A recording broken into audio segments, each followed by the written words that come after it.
Hello everyone, I am Neha and welcome back to my channel. In this video we will talk about parametric and non parametric. जब हम इस topic को discuss करेंगे तो आपका एक और टॉपिक कंप्लीट हो जाएगा, difference between parametric and non parametric.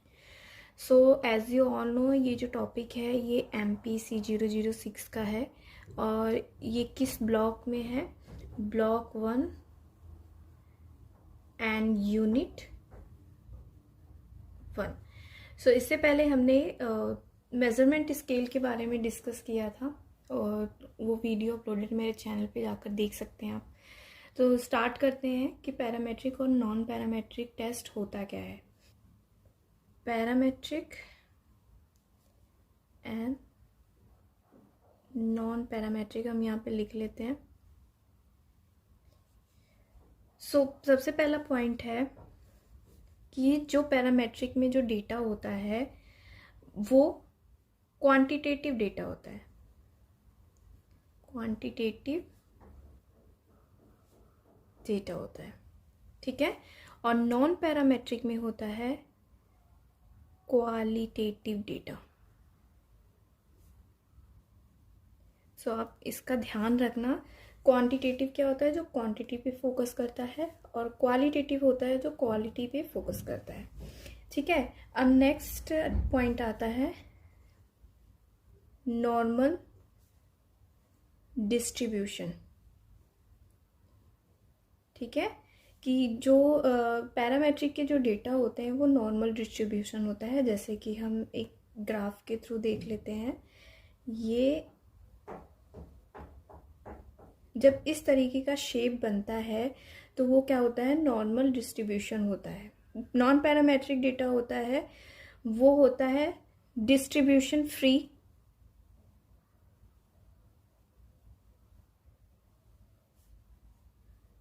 Test, या फिर गॉसियन डिस्ट्रीब्यूशन भी कहा जाता है इसको.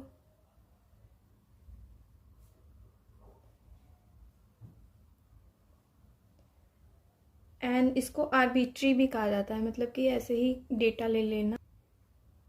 स्क्वीनेस के जो ग्राफ बनते हैं वो भी हमारे नॉन पैरामेट्रिक में ही आता है. तो इसमें जो ग्राफ बनता है वो कुछ इस तरीके से बनता है, ठीक है. Positive and negative, okay.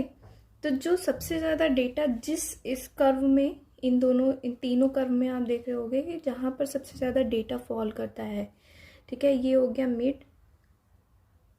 तो यहाँ पे मीन है, होता है हमारा. तो मीन जो मिड है यहाँ पर सबसे ज़्यादा डेटा फॉल हो रहा है. इसकी वजह से हम जो सेंट्रल टेंडेंसी यूज़ करते हैं वो पैरामेट्रिक में हम मीन को यूज़ करते हैं, ठीक है. बट अब जो ये मीन जो होता है ये एवरेज कहा जाता है, ठीक है. मतलब कि ये पूरी जो लाइन है इसके एकदम बीच में एवरेज, यहाँ पर एवरेज हो गया. और सेम चीज़ यहाँ पर होगी बिल्कुल बीच में, ठीक है. मीन हो गया हमारा, और इसमें भी एकदम बीच में मीन हो गया. लेकिन सबसे ज़्यादा डेटा कहाँ फॉल कर रहा है? यहाँ पर, ठीक है, या फिर यहाँ पर. तो ये हमारा हो गया मीडियन. तो नॉन पैरामेट्रिक में इसीलिए हमारी जो सेंट्रल टेंडेंसी यूज़ की जाती है वो मीडियन होगी. आप जब नॉन पैरामेट्रिक या पैरामेट्रिक के क्वेश्चन सॉल्व करेंगे तो उसमें आपको, इसमें मीडियन आपको फाइंड आउट करना होता है और इसमें मीन आपको फाइंड आउट करना होता है, ठीक है. ओके, थर्ड पॉइंट पे आते हैं. हमने जो स्केल की बात की थी, कौन सा स्केल क्या है.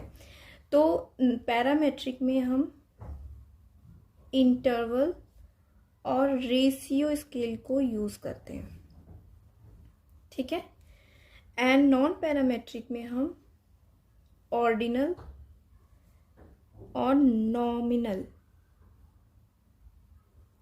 स्केल को यूज़ करते हैं, ठीक है.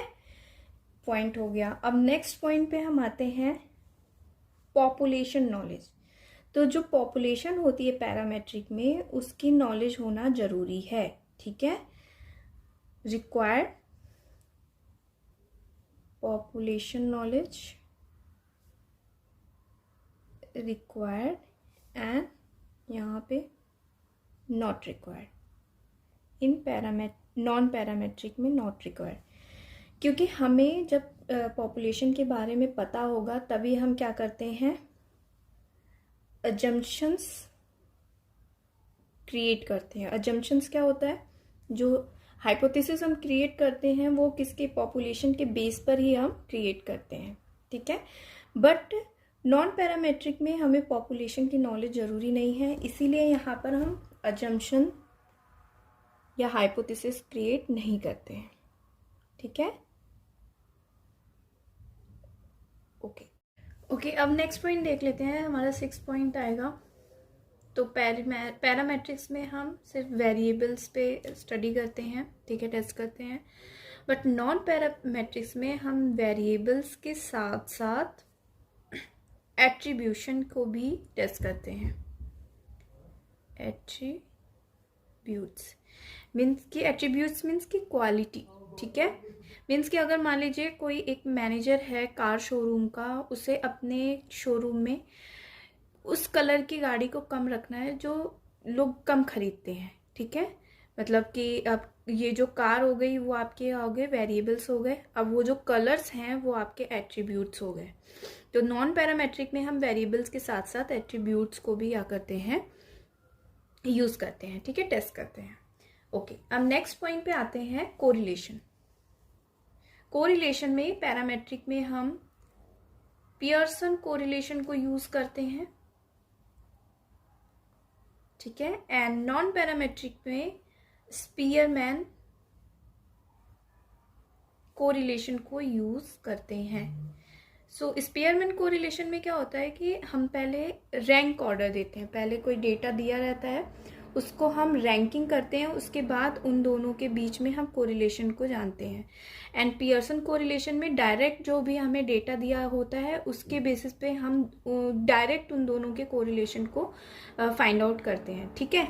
ओके, नेक्स्ट पॉइंट आएगा आउटलायर्स। तो पैरामेट्रिक में नो आउटलायर्स होते हैं, ठीक है, एंड नॉन पैरामेट्रिक में आउटलायर्स होते हैं, ठीक है। अब आउटलायर्स क्या होता है, आउट मीन्स ही आपको समझ में आया होगा कि आउट बाहर का।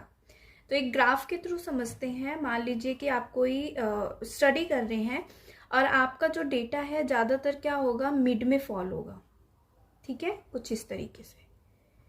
ओके, चाहे तो आप इस तरीके से भी बना सकते हैं। तो आपका डेटा क्या हुआ, मिड में फॉल हुआ, ठीक है, तो ज़्यादातर। बट कुछ डेटा ऐसे होते हैं कि जो एक्सट्रीमली हाई होते हैं या फिर एक्सट्रीमली लो पॉइंट पे होते हैं, ठीक है। अब यहाँ पे बात करें कि एक्सट्रीमली हाई, कोई डेटा यहाँ पे आ गया, कोई यहाँ पर आ गया, कोई यहाँ पर आ गया। सेम यही इसमें भी होगा कि कोई इधर आ गया, कोई इधर आ गया, कोई यहाँ पर आ गया, कोई यहाँ पर आ गया। तो आप क्या करोगे कि ये हो गए हमारे आउटलायर्स, ठीक है। दैट मीन्स कि जो सिंगल डेटा है, point that goes for outside the average value of a group of statistic, ठीक है। मतलब कि ये जो एवरेज वैल्यू है, मतलब कि ये जो मिड में है, इसके बाहर निकल के ये जो डेटा आ रहा है ये हमारा आउटलायर्स कहलाता है, ठीक है। तो जो ये एक दो डेटा हमारे बाहर आते हैं तो हम इसको काउंट नहीं करते हैं, सिर्फ जो मिड में जहाँ पर ज़्यादा हमारा डेटा फॉल होता है हम सिर्फ उन्हीं को काउंट करते हैं, ठीक है। तो ये होता है हमारा आउटलायर्स। तो नॉर्मल डिस्ट्रीब्यूशन की वजह से जो पैरामेट्रिक होता है उसमें आउटलायर जैसी पॉसिबिलिटी नहीं होती है, ठीक है। बट जो नॉन पैरामेट्रिक होता है इसमें हम नॉर्मल डिस्ट्रीब्यूशन नहीं करते हैं, जिसकी वजह से इसमें क्या होती है, पॉसिबिलिटीज ज़्यादा होती है आउटलायर्स होने की, ठीक है। ये एक पॉइंट हो गया। अब नेक्स्ट आते हैं, हमारा पॉइंट है 9th कि जो ग्रुप होता है पैरामेट्रिक में जिसपे हम टेस्ट करते हैं वो होमोजीनियस ग्रुप होता है। मतलब कि एक क्वालिटी जो है वो उस पर्टिकुलर ग्रुप की क्या होती है, मैच होती है। जैसे मान लीजिए कि एक ग्रुप या सैंपल आपने सेलेक्ट किया जिसमें सिर्फ 10 साल के बच्चे हैं, ठीक है, 10 ईयर्स एज के बच्चे हैं। तो मतलब कि ये जो एक क्वालिटी है ग्रुप की वो सेम हुई, तो ये होता है होमोजीनियस ग्रुप, ठीक है। जो नॉन पैरामेट्रिक होता है इसमें होमोजीनियस एंड हेट्रोजीनियस, ठीक है, दोनों ग्रुप को यूज किया जाता है। जैसे कि मान लीजिए कि एक सैंपल या ग्रुप है, उसमें 10 इयर्स के, 12 इयर्स के, 13 इयर्स के, इस टाइप के आपने एज ग्रुप के बच्चों को लिया है अपनी स्टडी के लिए। तो नॉन पैरामेट्रिक में होमोजीनियस एंड हेट्रोजीनियस दोनों ग्रुप को यूज किया जाता है। अब नेक्स्ट आते हैं 10th पे कि जो पैरामेट्रिक होता है वो मोर पावरफुल होता है, ठीक है, एंड जो नॉन पैरामेट्रिक है वो लेस पावरफुल होता है, ठीक है। इसीलिए ज़्यादातर जब स्टडी होती है तो पैरामेट्रिक स्टडी को यूज़ किया जाता है, ठीक है, जिससे कि जो भी रिजल्ट आता है, जो भी डेटा आता है वो एक्यूरेट आता है। ओके, हम लास्ट पॉइंट पे आते हैं। हमारा लास्ट पॉइंट है कि जो पैरामेट्रिक टेस्ट कौन कौन से होते हैं, ठीक है। तो पैरामेट्रिक टेस्ट होते हैं T test, Z test and ANOVA, ये होते हैं पैरामेट्रिक टेस्ट। और वहीं पर जो नॉन पैरामेट्रिक टेस्ट होते हैं, क्या होता है, Wilcoxon test, chi square, Mann Whitney, U test and Kruskal Wallis test, Friedman test, ये सारे टेस्ट आते हैं नॉन पैरामेट्रिक में। तो ये था parametric and non parametric. I hope ये टॉपिक आपको समझ में आए तो प्लीज़ लाइक करें, अपने दोस्तों के साथ शेयर करें, और मेरे चैनल पे नए हैं तो प्लीज़ मेरे चैनल को सब्सक्राइब करें for more videos. So next video में मिलते हैं नए टॉपिक के साथ, तब तक मेरी वीडियोस को देखते रहिए। Thanks for watching.